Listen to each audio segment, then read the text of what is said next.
Oh hey, what is up, beer friends? Welcome back to another episode of Beer Detour. Of course, I am your host, Miguel Brambila. On this Thanksgiving weekend, can't even call this a weekend, a Thanksgiving weekend. Thanksgiving is on a Thursday, and then we have to go back to work on Friday, and then we get the weekend. I never understood that. Why can't we just have Thanksgiving on a Friday?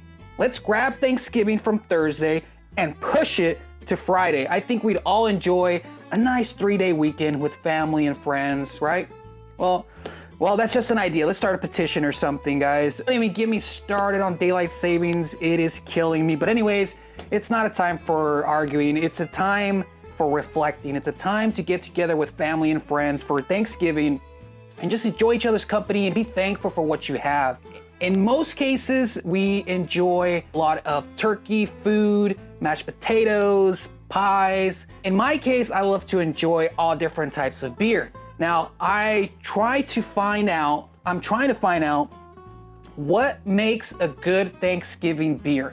And in my search for this, I kind of landed on several points. I wanted to see what would be the perfect Thanksgiving dinner beer, and I landed on a couple different points that I'm gonna be hitting at throughout the video to what I think makes a perfect Thanksgiving dinner beer. If you guys want to see what that could be, let's do this.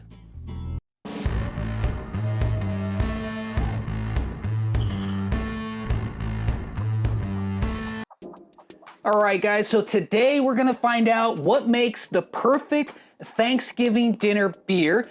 And so as I was strolling along trying to find the perfect IPA to enjoy a nice Thanksgiving dinner, I found this bad boy right here. This is from Iron Goat Brewing Company out of Spokane, Washington. If you want to find out more, go to irongoatbrewing.com. This one is called a Buzzsaw Mcthunder Juicy IPA. Check this one out, guys. Pretty cool design. It's this weird guy on top of a goat, on top of a, what is this, a missile? Plane? Not sure. The design is really cool, and what's in it is even better. So I wanted to touch upon a couple of details here, a couple of points to what makes a good Thanksgiving beer and what that entails. So first off, let's start with the ABV. This does have an alcohol by volume, or ABV, of 6.8%. Now 6.8%, that's not the highest an IPA can go, certainly not. And it's not the lowest. It's not something that you're gonna find like in a domestic beer, something light that's not very flavorful, but it's not something that's very high and very concentrated like a stout or just a double IPA or something like that that's gonna turn a lot of people off. So I wanted to find something in that perfect sort of mid-range ABV percentage. Now remember, the higher the percentage, the higher the alcohol in the beer. Now you don't want to get people messed up right away, but then you don't want people to not find any flavorness in the beer that you've chosen. So I think 6.8 hits right in the middle. So that's one of the points I wanted to make. The ABV matters. You don't want to be messed up on Thanksgiving. Well, maybe some of you will, but in this case, I want to enjoy a couple before I get to that stage. So the ABV on this one is a 6.8. It's perfect in regards to how you want to start a nice Thanksgiving dinner meal. And the IBU scale is 70, which is a little bit more than I'm used to. The IBU measures the bitterness of the beer. The higher the number on the IBU, the higher the bitterness is going to be. So this one is looking like it's going to be pretty bitter. So maybe we can kind of tune that out with some turkey or something, guys. A couple other points that I wanted to make about this is the design. So when you're out with family and friends and you present them with the beer or something that you want to recommend, you want it to look cool because you don't want it to be turned off. You don't want just a black can and people don't know what's in it. Is it a stout? Is it a peanut butter Mexican chocolate stout? What's in it? Don't be turned off by it. So I think something that's kind of cool, kind of neat, like this design here, is really something that people are gonna gravitate towards and wanna try out. So the design, in my case, I think matters. People will laugh and then grab a pack, grab a few and enjoy the day. So there we have a couple of points there. So another point that I wanted to make about this is marked as an Indian Pale Ale. It is a juicy IPA, which means it is gonna be very fruity. It is gonna be flavorful, but it's not gonna have that really tart taste. At least I don't think. I've never tried this one before, but I don't think it's gonna be that really tart taste that's gonna throw people off around a dinner table. It seems pretty fruity, very flavorful. It's very flavorful, very fruity, and I think people are really gonna enjoy it. It's funny, it doesn't take itself too seriously, and it has a lot of flavorful notes. So, pale golden color, this juicy IPA boasts bold, dank aromas of grapefruit and pineapple with mango, papaya, and citrus pith flavors. It finishes clean, slightly sticky with a mild lingeriness of bitterness. Here, this includes hops from Citra, Amarillo, Simcoe, and Mosaic. So some really awesome hops there.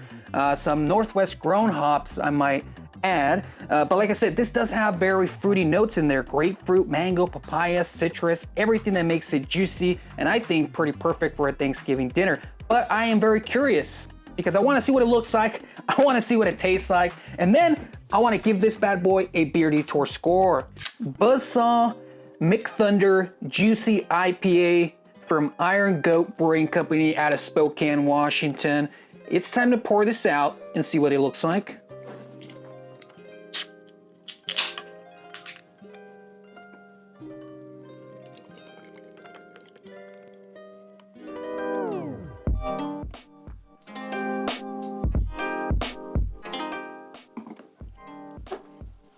And there we have it, guys. Ooh. I can already smell the juicy aroma. Very hazy IPA aroma. Ooh, super sweet. Grapefruit, melon. Berry-like aroma coming out of here. Smells very juicy. Smells like a fresh, hazy IPA. Very juicy. The color is really amazing. It's this very bright tangerine orange. Probably not coming across as bright as it should be, but it is super bright orange, golden aroma, if you will. The head is very minimal. It started off a good amount, but then it's dissipating very quickly now. But you can see it's just full bodied. You can't see across it, which makes it a juicy, hazy IPA. And very full bodied aroma, a little bit of floral citrus notes in there, but I'm not going to delay too much. Let's get right into it. Let's taste test this bad boy. Cheers, guys.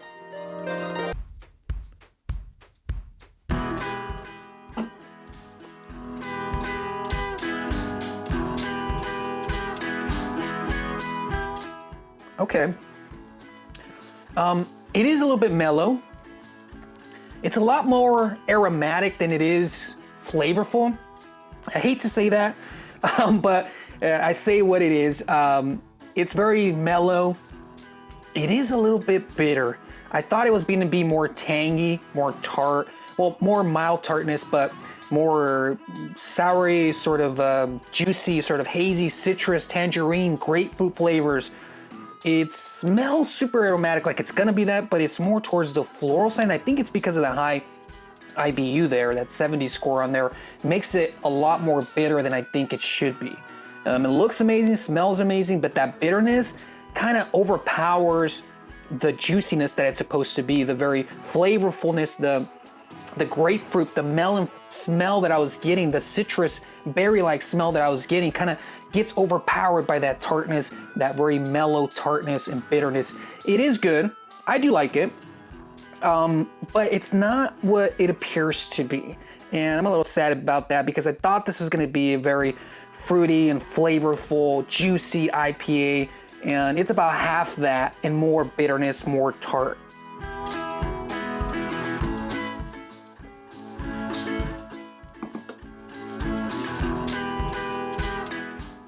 It still is good.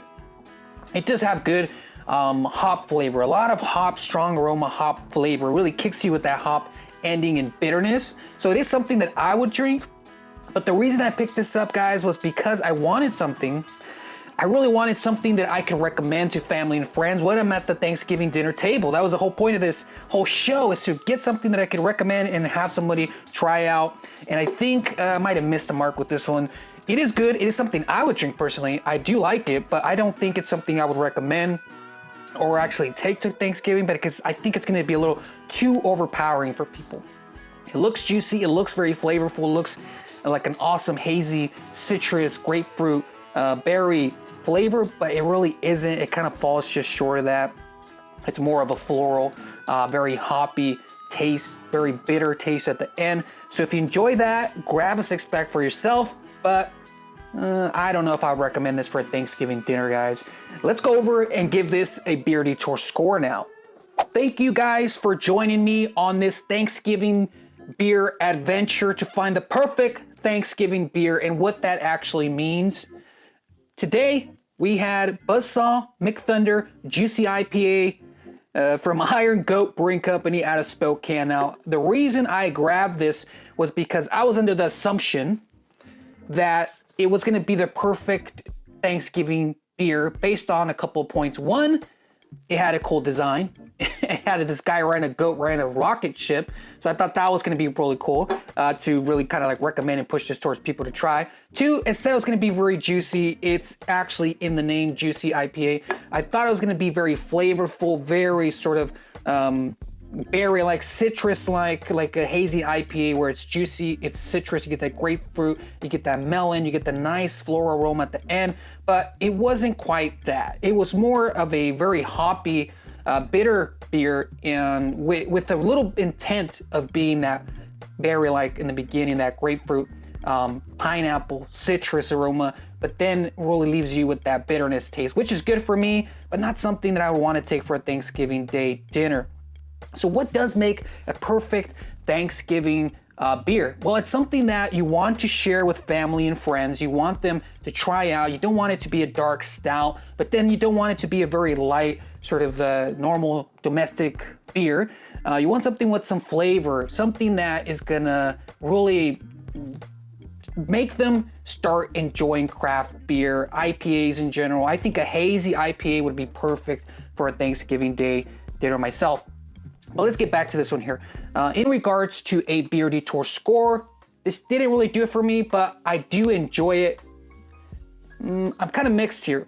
I wouldn't recommend it for Thanksgiving, but I do really like it. So for that, I'm gonna give it a 7.6. So 7.6 is not a bad score. It's actually a pretty good score for me. I really do like the taste. I do like the taste. I just wish that it was more citrus, more fruity, more flavorful so that I can take it for a Thanksgiving dinner and we would enjoy it with family and friends. But you can't win every time. I do recommend this to anybody that wants to try a really good juicy IPA. It is really good. Give them a shot. Iron Goat Brewing out of Spokane, Washington. There we have it, guys. Another episode in the books. I appreciate every time you guys tune in and watch one of these videos. Please subscribe down below, like, comment, share, do you guys this thing. I appreciate each and every one of you, and I will see you guys next time. Happy Thanksgiving, guys. Cheers.